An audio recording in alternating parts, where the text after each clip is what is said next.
সুমন, চট্টগ্রামে পূজার আনুষ্ঠানিকতা সম্পর্কে আমাদের জানাবেন।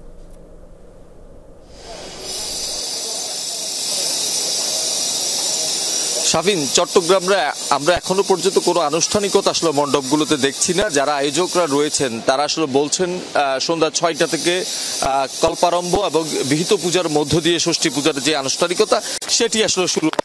সকাল থেকে বেশ কিছু মণ্ডপে আসলে ঘুরেছি, সবগুলোতে একই অবস্থা।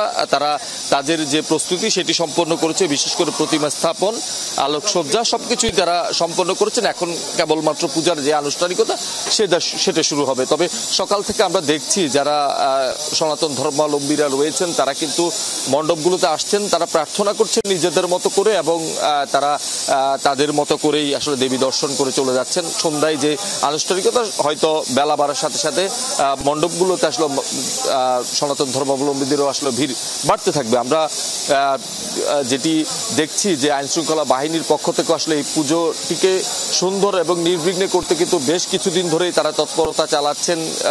বেশ কয়েকজন উপদেষ্টা চট্টগ্রামে এসে বৈঠক করেছেন। তারা আসলে বারবারই বলছেন যাতে নিরাপত্তা জোরদার করা হয় মণ্ডপগুলোকে ঘিরে, এবং সেই সাথে গুজব, অর্থাৎ গুজবকে কেন্দ্র করে প্রতি বছরই আমরা সারা দেশে নানা ধরনের অনাকাঙ্ক্ষিত ঘটনার সূত্রপাত হতে দেখেছি। সেই গুজবগুলো যাতে ছড়িয়ে না পড়ে, কেউ যদি গুজব ছড়ালে ব্যবস্থা গ্রহণ করে সেই বিষয়গুলোর উপর জোর দিচ্ছেন তারা। এবং একই সাথে চট্টগ্রাম মহানগরীতে প্রায় 287টি পুজো মণ্ডপে এবার শারদীয় দুর্গোৎসব পালিত হচ্ছে, এবং সেই সাথে জেলায় প্রায় 2002টি মণ্ডপে আসলে এই শারদীয় দুর্গোৎসব অনুষ্ঠিত হবে। সব মিলিয়ে কিন্তু আমরা দেখছি যারা সনাতন ধর্মাবলম্বী রয়েছেন তারা বেশ উৎসাহ উদ্দীপনার মধ্য দিয়ে তাদের যে শারদীয় দুর্গোৎসব সেটি পালন তারা করছে, এবং তারা বলছেন যে অসাম্প্রদায়িক বাংলাদেশ গড়তে সকলে মিলেমিশে যাতে বাংলাদেশে বসবাস করতে পারে সেই প্রার্থনা যেমন তারা করছেন। পৃথিবীতে নানা ধরনের সমস্যা তৈরি হচ্ছে, বিশেষ করে ফিলিস্তিন, ইসরায়েল সহ নানা দেশে সংঘাত সংঘর্ষ চলছে, এসব যাতে বন্ধ হয় সেই বিষয়টিও এখানে তারা প্রার্থনায় তারা রাখছেন। এবং এই বছর যেহেতু দেবী দুর্গা গজ বা হাতিতে চড়ে আসছেন, সেক্ষেত্রে তারা বলছেন যে ধর্মীয় রীতিতে সেটি হচ্ছে সুখ সমৃদ্ধিতে আসলে পুরো বছর জুড়ে থাকবে, এবং মা যাবেন পালকিতে চড়ে, অর্থাৎ মহামারী বছর জুড়ে থাকবেন। এটি আসলে ধর্মীয় বিশ্বাস থেকে এটি তারা প্রতিপালন করবেন এবং সেটি বছর জুড়ে তারা বিশ্বাস করবে। সব মিলিয়ে আমরা দেখছি যে আলোকসজ্জা সহ যেসব কার্যক্রম রয়েছে সবকিছু কিন্তু আয়োজকরা শেষ করেছেন।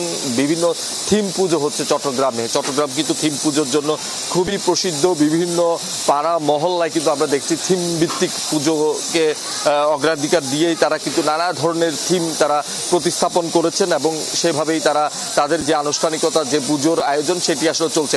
আজকে ষষ্ঠী পুজোর মধ্য দিয়ে কিন্তু আসলে যে 5 দিনের শারদীয় দুর্গোৎসবের যে সূচনা হচ্ছে সেটি কিন্তু আসলে দশমীতে প্রতিমা বিসর্জনের মধ্য দিয়ে শেষ হবে। আমরা দেখছি প্রতিটি মণ্ডপেই আইন শৃঙ্খলা বাহিনীর সদস্যরা রয়েছেন, আনসার সদস্যরা রয়েছেন, তারা নিরাপত্তা দিচ্ছেন। সেই সাথে আসলে সবাইকে জনসচেতনতার উপর তারা জোর দিচ্ছেন। সবাই বলছেন যে গুজব প্রতিরোধের মাধ্যমে শারদীয় দুর্গোৎসবকে আরো সুন্দরভাবে যাতে করা যায় সেটির উপর তারা জোর দিচ্ছেন, এবং আমরা দেখছি যে সেভাবেই কিন্তু আইন শৃঙ্খলা বাহিনীর সদস্যরা প্রতিটি মণ্ডপে মণ্ডপে তারা তাদের যে নিরাপত্তা বেষ্টনী সেটি আসলে তারা তৈরি করেছে।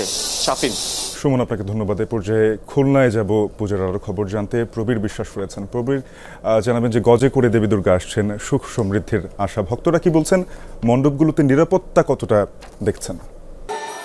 শাফিন, আপনাকে শারদীয় দুর্গোৎসবের মহাষষ্ঠী পূজার শুভেচ্ছা। একই সাথে আপনার মাধ্যমে যমুনা টেলিভিশনের সকল দর্শকদের শুভেচ্ছা। সকাল থেকেই কিন্তু মন্দিরে মন্দিরে মহাষষ্ঠীর যে কার্যাদি রয়েছে সেগুলো কিন্তু শুরু হয়েছে। কোনো কোনো মন্দিরে ইতিমধ্যে সম্পন্ন হয়েছে, কারণ তিথি অনুযায়ী পূজার মূল আনুষ্ঠানিকতা সকাল 9টা 11 মিনিটের মধ্যে সম্পন্ন হওয়ার কথা, সেজন্য অনেক মন্দিরই সেটা সম্পন্ন করেছে। তবে আনুষ্ঠানিক আরও কিছু অনুষ্ঠানে রয়ে যায়, সেগুলো এখন মন্দিরে মন্দিরে চলমান রয়েছে। আজ ষষ্ঠী পূজাতে দেবী দুর্গার আগে দেবী কালীকে পূজা দেওয়া হয়েছে প্রতি মন্দিরে একইভাবে, এবং এরপর দেবীকে অধিবাস আমন্ত্রণ জানানো হবে। দেবীকে কলাতলা থেকে মন্দিরে প্রতিষ্ঠা করা হবে। আমরা যদি বলি যে প্রশ্নটি আপনি করেছেন নিরাপত্তার বিষয়ে, সেটি হচ্ছে খুলনাতে সব ধরনের নিরাপত্তা ব্যবস্থা করা হয়েছে প্রশাসনের থেকে, বিশেষ করে মেট্রোপলিটন পুলিশ এবং জেলা পুলিশের পক্ষ থেকে ব্যাপক নিরাপত্তা ব্যবস্থা করা হয়েছে। প্রতিটা মন্দিরে 6 থেকে 8 জন করে আনসার সদস্য রয়েছে। এছাড়াও বাংলাদেশ নৌবাহিনী, বাংলাদেশ সেনাবাহিনী, র্যাব সহ অন্যান্য যে সমস্ত আইন শৃঙ্খলা বাহিনীর সদস্যরা রয়েছে তারাও সদয় নিয়োজিত রয়েছে প্রত্যেকটা মন্দিরে। আমরা টহল দিতে দেখেছি। একইভাবে সাদা পোশাকে বিভিন্ন গোয়েন্দা সংস্থাও তারা নিয়মিত টহল দিচ্ছে। তারা বলেছে যে কোনো ধরনের সহিংসতা এড়াতে এবং পূজাকে নির্বিঘ্ন করতে, সুন্দরভাবে করতে সব ধরনেরই তারা ব্যবস্থা নিয়েছে। এবং তার ভক্তকুল সকাল থেকে দেবীকে প্রার্থনা করেছেন, দেবীর পূজা করেছেন। আগামীকাল দেবী গজে চড়ে মর্তে আসবেন সেই প্রত্যাশায় রয়েছে। তার আগে আজকের যে ষষ্ঠী কল্পরম্ভা সেগুলো সুন্দরভাবে এখনো পর্যন্ত সম্পন্ন হয়েছে। এবং দেবীর দ্বারা আরাধনা করেছেন তারা মনে করে দেবী হচ্ছে অন্নপূর্ণা, দেবী হচ্ছে মমতাময়ী, দেবী হচ্ছে অসুর বিনাশী।